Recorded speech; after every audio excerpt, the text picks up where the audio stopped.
what you're on. Okay. Basically, I wanted to ask you: do you agree with this? If so, why? If not, why? And media conscious individual. Okay, I'm ready. Okay. Not really. Yeah, you'd be surprised. You're a rarity. Most people go, oh, do I look at the camera or do I look at you? And then, Okay. First of all, the article in the Oil and Gas Journal, it says the signs of a drilling recovery are increasing. They're coming about. Drilling recovery. Do you agree? Is there going to be a drilling recovery? There is a drilling recovery going on at this moment. But what you have to understand is 1982 was a dead year. I mean, there wasn't any activity going on. So you have to keep it in perspective. There's a lot of work going on now. However, it's not like 1980 or 1981 when we had an oil boom going. But most of the contractors are getting their rigs going and they're keeping them busy. However, rates are right at break-even figures and we're all still struggling, and it's going to be a long climb out of the depths of 1982. Okay, well, as big a question as if it's going up, why is drilling going up at all? What are the factors? If you had a shopping list, what would they be? Can you name them off? Well, the factors today is, one, drilling costs are a lot lower. So it's a bargain to drill a well today as compared to 1981. Two, the price of oil is kind of stabilizing, so there's a little bit of certainty in the market. And oil at $29 or $28 a barrel is still a bargain compared to $10 a barrel or $5 a barrel, which it was not too many years ago. Three is that investors in the oil business, and independents use investors. They sell interest in their deals. Okay, their businesses, which were going through a recession in '81 and '82, are starting to pick up. So these people have money to invest, and so now they're wanting to put money into the oil business. Therefore, right now is a good time to drill, and people are looking at the advantages, and they're able to buy leases at a cheaper cost. And so all these factors put together makes it a bargain to drill right now. U.S. News and World Report it's quoted a few days ago saying that the Middle East is probably going to be the site of the next war, the next big one. It's just, there's just too many inflammatory groups of people over there. If there was war to break out in the Middle East, and we're talking about oil-producing countries, what would that do to the domestic oil market and how things are going here? Well, you have to remember, all this talk about an oil glut is a worldwide oil glut. It's OPEC that has too much oil right now to sell. They're trying to sell more than they can sell on the market. There's not a glut in the United States. We're still importing 30% of our oil. So if you had a war break out in the Middle East where all the oil was cut off from the Middle East and we weren't getting any imports, you would be right now in a shortage market, and we'd have people in gas lines within 60 days. And of course oil prices would be jumping. Therefore, as you can reason from that, the market is still unstable. So if we have a war in the Middle East, we're going to have a shortage again. One last question I'll ask you this, Lee. That wasn't a very good answer. No, I'm dragging. Oh, wordy. I'm but not that's giving all you right. a 10-second answer. I say, see, I told you. The man is media conscious. It was not too long ago. Well, we've been doing several stories for NBC. We've done about 20 this year on oil for them, domestic oil. Almost all of them were swan song stories. I mean, economy was going to hell. People were getting unemployed. Oil companies were screaming that they weren't going to make it. And now all of a sudden things look chipper. How was it that we went from so terribly bad to even just a taint of optimism? Well, a taint of optimism, okay. Is that a proper phrase? Yes, there is a little optimism, but like I said, it's a bargain to drill right now. So people are starting to drill wells where they just didn't want to spend the huge costs a couple of years ago. Also, like I said, investors are starting to have money to invest, and the independent oil industry can't do anything without their investors. So would the change be contributed to interest rates and money availability? Not interest rates as such. I would say that the change is that the recession is ending in other fields, and so these people have money to invest, and they're looking for tax shelters, and still the best tax shelter is the oil industry. I mean, there's so much risk involved. If there wasn't the tax benefits, people wouldn't invest in the oil business. And therefore, people are looking for ways to shelter their money right now, and they're investing in oil. And oil's still a bargain at $29 a barrel, as an investment. Locally, what kind of impact does this article in the Oil and Gas Journal seem to indicate? What does that mean to us here? Well, right now, there's more rigs operating today than there were last year, or even 6 months ago. 1983 is 100% better year than 1982 was. I mean, all of us drilling contractors tried just to hold on in 1982. And while we're not over the hump yet, 1983 does have signs that it's going to be a good year where we can actually make a little profit. And, you know, we're putting people back to work. However, we've got a long way to go before it's going to be a boom time again. That's all I need to. We ain't making any money, but we're at least getting some cash flow. Where last year, our rigs were stacked in a yard. You know, at least we're hiring some people. We have a driller on our rig too now that Dishonor among thieves, gamblers rather, prevented people from saying this, but I believe this is so, that actually the hard times have again leaned out. A few left. Mhm. And this is what's killing us, like I said, is we're bidding wells where we were getting 6,000 a day 2 years ago. We're bidding them at $9 a foot. You know, we're not making any money. We're trying to break even, but continued to drill for oil. Most of us, our programs are controlled on the basis of our cash. You have nothing to gain by and stable, and this in itself will cause. Okay, let me ask you again, sir.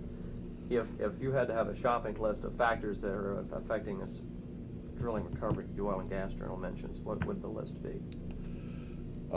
Interest rates, availability of money, and the stabilization of the oil price. Also, one other item, the drilling costs for drilling and hunting for additional reserves has been reduced by at least 33 1/3%. The article goes on to say that the Hughes Tool Company count rose 53 rigs to 1,913, down 42.2% from a year ago. We were talking about the 80-81, I understand that. But it says increases in Oklahoma, Illinois, Kansas more than offset declines in Texas and Louisiana. I wanted to ask you this. If Kansas and Illinois are mostly shallow drilling, Oklahoma shallow drilling, Louisiana involves deep drilling and a lot of natural gas. The natural gas glut, is that the reason why Texas and Louisiana particularly are down as opposed to all the others which are up? This is the reason for the reduced rig activity, is because of the gas glut that we have in the United States today. We do not have a gas glut from a reserve standpoint. Our gas glut comes from a deliverability point of view. There is one other reason that your gas glut has increased. One, the gas price has increased to a point where oil is now in competition, and a lot of your large users are changing over to burning number 2 fuel, number 6 fuel oil. PPG maybe one soon. Yes, and PPG may be one of them. That's why they had the recent, I think, lawsuit here in Wichita Falls with regard to having certain amount of oil in storage. Right. That's exactly it. That's it, David. It was, I didn't take enough. I slept for 2 days because I was alone at the house. I didn't call nobody. I didn't write no suicide note. I just wanted to go to sleep and stay to sleep and just get away from all the hurts. In that time while you were sleeping, did thoughts pass through your mind that you had actually died? I don't recall anything about the 2 days that I slept. When I woke up, I said no. I felt terrible because I woke up. Then I was groggy, I was sick in my stomach, and I sit and talk to myself. I said, now you try that again, because I had tried it before. It's not going to do it. So what is left? I mean, I had to make a choice. Either I attempt it again and take more, but it's very hard to get enough pills to really commit suicide with. And I don't know how much the body can take. So I decided to call the MH Center. First I had called the hotline. And they told me to call the MH Center. And I did. I made an appointment here, and they told me, I knew about the Friendship House, and I thought by myself, when I could be around people, maybe I can get some help, and that's all I wanted. I needed help, and I knew it was either one way or the other. Either I die or I fight. I had to make a choice, and I decided to fight. And when I made up my mind to fight, I came here and I asked them, please help. And that's the way I feel right now. I came to the Friendship House with nothing, with no feelings. And they've given me back a lot of hope for the future. And I feel like I want to go on living. What would your advice be to somebody who, right when they watch this series, is contemplating suicide? What would you tell them? Don't. Please don't. I don't care how dark it looks. There is a tomorrow. And we can fight. And there is help. Believe me, there is. It may look bad, and you may think there ain't nobody in the world who cares. But there are people who do care. Do you believe in God? I do believe in God. And I have prayed to him to please take me. But God don't work that way. He does it when he wants to, not when I want to. I've asked him to please, you do it for me. But he don't work that way. So I have to work with him, not against him. Will you attempt suicide again? No. No. I will not attempt suicide no more, because I know that there are still times ahead of me that I can be happy, because I'm going to be. What is your key right now to happiness? My key to happiness right now is I'm living for the day that my children come back. The day that I can tell them I love them and I miss them. And I like to start a little sewing business of my own, so I can be a little bit more independent. Those are things that I look forward to. Right now, I cannot make plans for next week. All the plans I make is for tomorrow, for this weekend. I don't know about next weekend, but this weekend is going to be okay. And Monday comes around, I'm going to be at the Friendship House. The weekends are very hard on me, because You've got a lot of time. I got a lot of time, but I stay very busy. And that's one thing, what I can tell anybody. When you get to the point that you don't know what to do anymore with yourself, find something to do. Get your mind off it. Fight it. And that's what I do too. Before you attempted suicide the first time, did you have an inner peace within you? You decided, well, this is what I'm going to do? Yes. I felt real calm. I felt like, okay, when I took the pills, and when I took them before too, I felt like, okay, this is it. Now you can go to sleep, and there ain't nothing and nobody who can step on you and hurt you anymore. You feel like, you feel happy in a way. It is just a realization when you wake up from, hey, the world is still there. But I also found out that suicide is not the answer. Fighting it is the answer. Wanting to learn to live, because it is a struggle. Wanting to find this within yourself, I don't say it's easy. Absolutely not. It's far from being easy. Suicide is the easy road. Living is the hard way. Absolute. But knowing that you made it a day is like giving yourself a pat on your shoulder. You made it today. And when you make it tomorrow, you get another pat on your shoulder.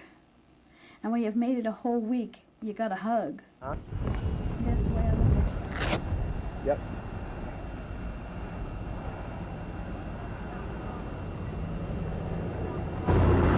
Get over where they are. We got a good viewpoint over there. Am I rolling? Yep. I don't have an LED, I can't tell. You rolling.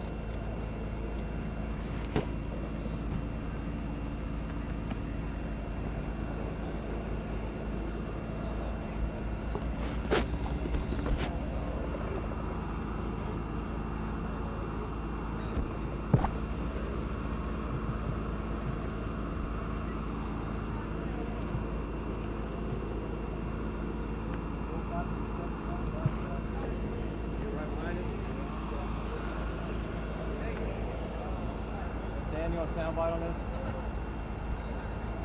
You can. I don't have the mic cable, all I got I is do. the mic. I do. It's one in the case. You ready to put it together? Huh? I'll just keep shooting, you go ahead and put it together.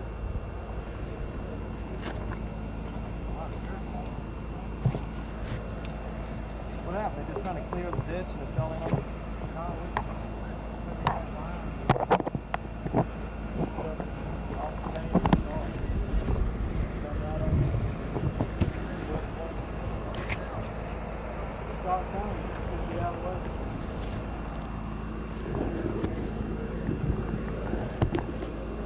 Testing, testing. 3, 2, 1.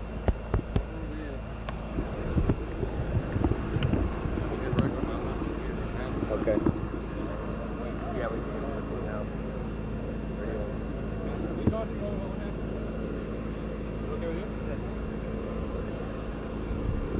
Out. Out. You talked to someone who's... Okay. Not me.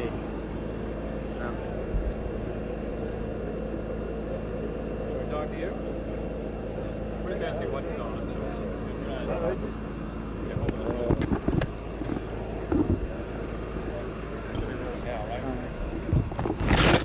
Yeah, you're rolling. Okay, what'd you see what happened? You were here? Yeah, well, I was down there with him. We just, sort of thing just happens, you know. We just saw it coming. We couldn't get out of the way in time. Okay, what type of work were you doing when it happened? We're putting in a sewer line down here. And the earth just started to fall, or what happened? Well, when you're that far down, it just, you know, that kind of stuff happens. Sometimes you get out of the way, and sometimes you can't if it caves in on you. That's enough. Yeah, what is your name? Rick Dixon. Dixon, D-I-X-S-O-N. Excellent. Let's go to the other side. Okay, I'm going to turn it off.